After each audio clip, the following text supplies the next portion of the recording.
The Green Monster. Every summer, I spend a couple of weeks on Martha's Vineyard, more particularly on the little island of Chappaquiddick. The reason is simple. Chappie has been part of my life for almost as long as I can remember. My parents had a summer house there, and as a child, I spent every summer on the island. And now I invite my children and grandchildren to join me.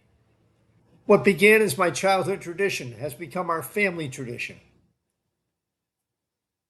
There are beaches, swimming, boats, cycling, walks, fishing, kayaking, clamming, mussling, and all the other things that make Chappie special. But one family activity stands above almost all of the others: getting ice cream. Not just any ice cream, and not just from anywhere. Our destination is the Ice Cream and Candy Bazaar, a store in Edgartown, owned and operated by Kim. Now, getting there requires some effort. From Chappie, we have to make our way to the ferry, wait our turn, cross the narrow channel to Edgartown, and then walk another 5 minutes or so. This is not a drive-through ice cream. It requires planning. It requires determination. Depending upon the ferry line, it may even require patience, something for which I'm not particularly well known for. But good ice cream should not necessarily be too easy to obtain. The journey adds something to the experience.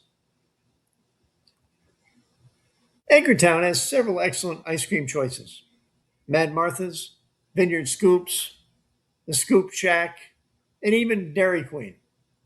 Yet year after year, we return to Kim and the Ice Cream and Candy Bazaar. Part of the attraction is the place itself. It's been there since 1975. It has penny candy, an old-fashioned black and white tile floor, and seating overlooking the harbor. It is the kind of place where grandparents bring grandchildren, and memories seem to be passed across the counter along with the cones. That sounds very much like our family. There is one other thing you need to know. I love ice cream, and so do my grandchildren. And my favorite flavor by far is mint chocolate chip. I always order it. I order it at Kim's. I order it everywhere else. I do not study the menu. I do not ask about the seasonal flavors. I do not need a sample. Mint chocolate chip has never failed me. Then, during one visit this summer, something unsettling happened. As I began ordering my usual mint chocolate chip, Kim interrupted me. She asked, "Have you ever tried Green Monster?" Green Monster? I had never heard of it. Kim offered me a taste. She reached into the container, collected a small spoonful, and handed it across the counter. The first thing that struck me was the color. It was green. Not ordinary green, not pale pistachio green, not the gentle green of my familiar mint chocolate chip. This was green, bright, startling, unapologetic green. I took a bite. It was delicious. The Green Monster, I later learned, is a particularly New England creation. The version sold by Richardson's Ice Cream, the company that supplies some of Kim's flavors, is mint ice cream filled with Oreo pieces and a swirl of fudge. In other words, it's rather like mint chocolate chip after it has put on a Red Sox uniform and decided to have some fun.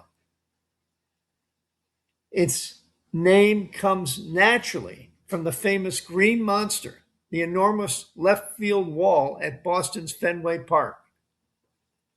Various versions of the ice cream can be found around Massachusetts and New England.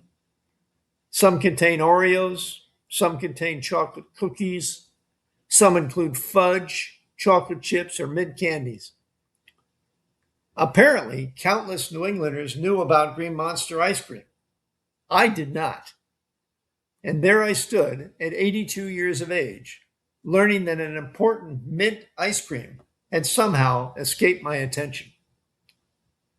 Faced with this discovery, I did something almost unprecedented. I ordered a waffle cone with 1 scoop of mint chocolate chip and 1 scoop of Green Monster. I had never done that before. My reliable old favorite occupied one side of the cone. The bright green newcomer occupied the other. And they were terrific together. Now, I'm not abandoning mint chocolate chip. Let's not get carried away. Some commitments are meant to last a lifetime. But perhaps there is room in a lifetime, even at 82, for a second scoop. That may be the real lesson Kim handed me on that little tasting spoon. Indeed, we need our traditions.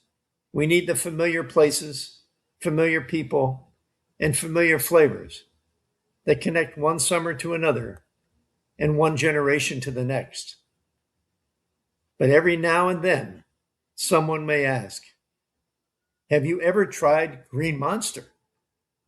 When that happens, the right answer may be, no, but I will take a taste. Be sure to subscribe to Meandering Musings wherever you get your favorite podcasts. For more about Neil Peterson and to read more Meandering Musings and travel essays, visit meanderingmusings.net. Tell your friends about Meandering Musings and leave us a review on Apple Podcasts.